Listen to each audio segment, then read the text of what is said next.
When setting up your abacus for triceps rolling, you can choose to use a 1-ball assembly or a 2-ball assembly. In this demonstration, I'm going to use a 2-ball assembly. Simply pull the handle back on your abacus, place the 2-ball assembly in the end slot, release the handle, and lock. Here we're going to demonstrate 2 ways to roll out your triceps. The first, you roll your tricep over the abacus. The second, you roll the abacus over your tricep. The first is called the triceps roll, and we call the second a ball roll.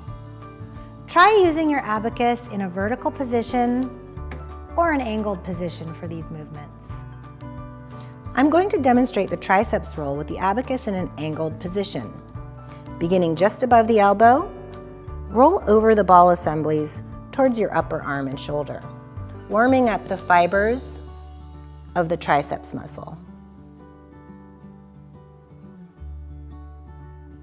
Make sure to move slowly and gently.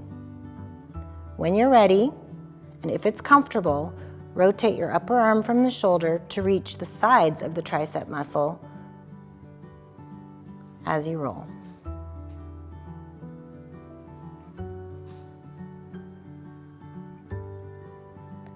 Another method for rolling out your triceps that might be comfortable for you is to nestle the abacus in your upper thigh, holding it in a vertical position, and roll out your triceps like this.